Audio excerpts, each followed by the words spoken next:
Well, hello there, and Merry Christmas. This is one of my little gifts that I got this Christmas. I have to say, it is the coolest thing. That is cork. This hat is made from cork. It's something that you find here actually in Portugal. It's so cool. Like, they do even floors made out of cork, handbags, everything. Anyway, here today, this is a very important episode. We've compared Panettone versus Panettone, Panettone versus Pandoro, and now it is time for Italy versus Portugal for Panettone versus Bolo Rei. Bolo Rei is a Portuguese take on a Christmas cake.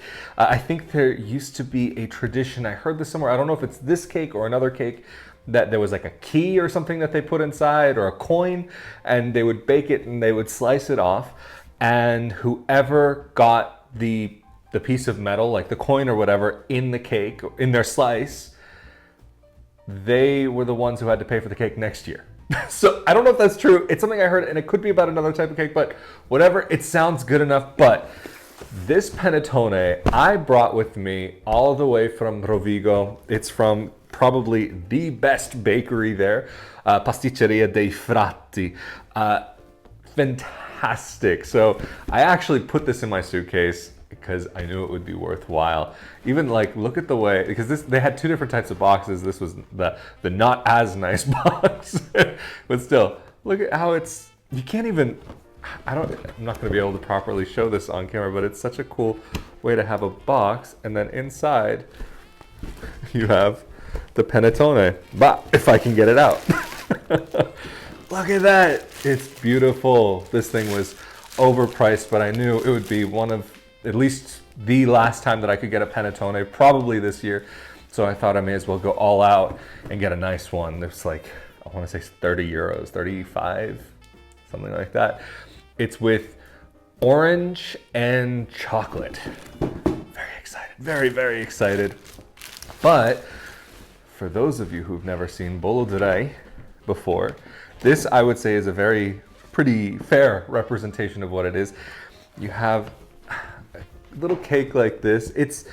I haven't had this in maybe 10 years, so I don't remember exactly the flavors, but basically like a raisin kind of bread with all types of candied fruits and things on top. Very good. So right now it is actually Christmas Eve. Just had some family festivities and about to get back to more, but I had to take this opportunity to at least record a little something. I don't know how I even want to slice this. This is something else. It is thick and dense, very different from a panettone. And like a panettone often is fluffy and airy. But you could easily say this is a horse of a different color. And no, there is no horse meat in this. Nor have I had a panettone with horse meat, but I'm still very scarred by that one time that I had pizza with horse on it. Never forget it. Anyway, just to give you a look at the inside of this beast. So you see it has like all these kind of dried fruits and candied fruits and raisins in there, and then also some nuts, if I'm not mistaken. I would say probably almonds. And no, I'm not gonna have this whole piece yet. So let's cut a little slice of this to be able to have a nice little scientific comparison, just because that's how you do. Got this last night. A panettone, I got this maybe a couple days before I actually arrived here. I ran to the store. It was like one of my last little things that I wanted to do before making my way on the plane. Didn't know if it was gonna survive the flight or not. This is beautiful. So you see, it's a very different thing. You can just smell it immediately, even after opening that box. There's just this aroma that comes with panettone, especially a nicer panettone.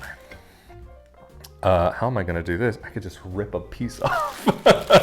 But what I will do is use another knife as not to taint the flavors, to keep them separate as possible.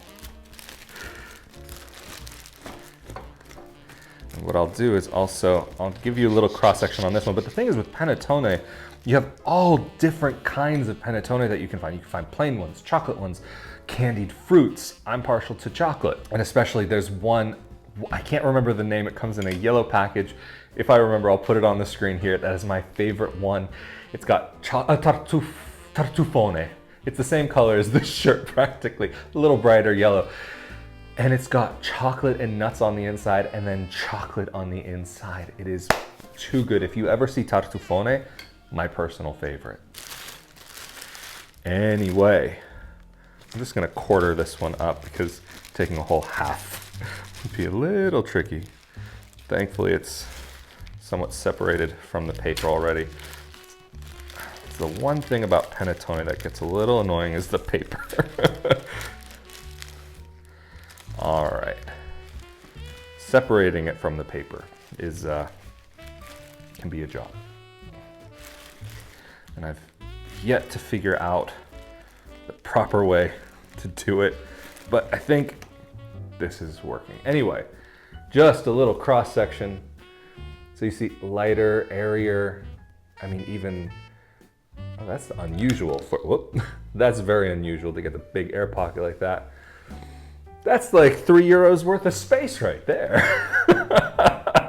But let me cut off a little piece of this.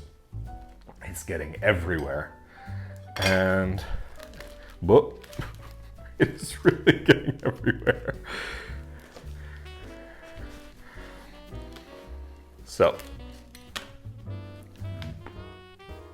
sugar, like big sugar chunks on the side. They look like brioche though. Very strange. Or however you say it. I think that's how you say it. So you can see them side by side. Here you've got some chocolate kind of in there. They're supposed to be orange. I don't know if it's orange flavor. I thought it was supposed to be chopped up orange, like candied orange. And then this, you've got the little specks and you can see it's a lot more dense in there. So,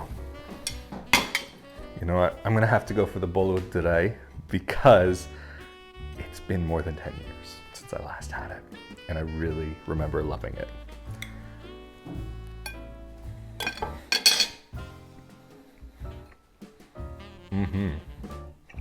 It's heavy, it's dense. And this has been my experience also that just tasting it now is very much a reminder that a lot of the Bolo Rei that I've ever had always had this kind of like slight staleness to them.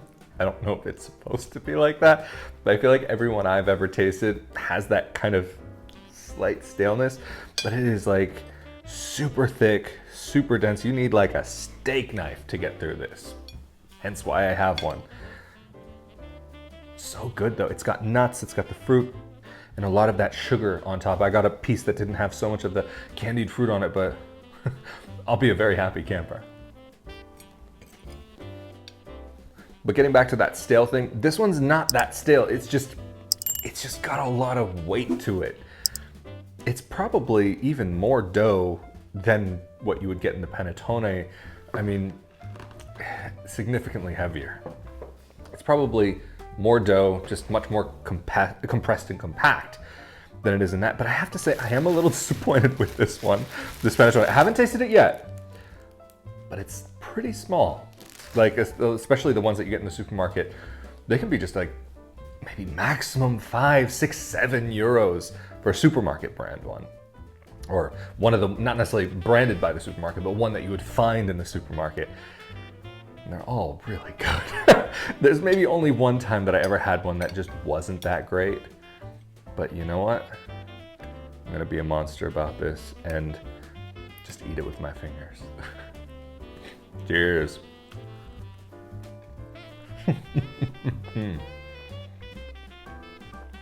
You know, I said it, I think it was last year in my episode about the panettone, comparing and contrasting the expensive ones and the cheap ones. Sometimes the cheap ones are just as good, but sometimes the expensive ones really do pay and really are worth the value for it.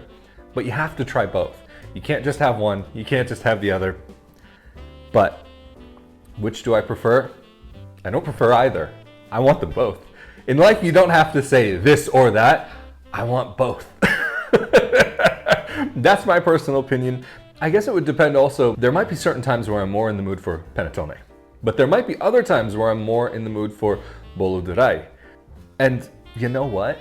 They're both really good. So, you know, even though I'm not going to be in Italy, I will be very happy that I have these available for me for years to come. Anyway, hope you've had a Merry Christmas. I'm not sure when this is going to go up. This could go this year, it could go next year. It could go up just sometime before New Year's. So happy Christmas, Merry Christmas, Happy New Year's. Hope you had a great one. Hope you will have a great one, whatever it is, however it is. Thank you for joining me for this little fun experience. Part of Not Your Average Globetrotter. I'm Rafael di Furia, and I will see you all next time. Later.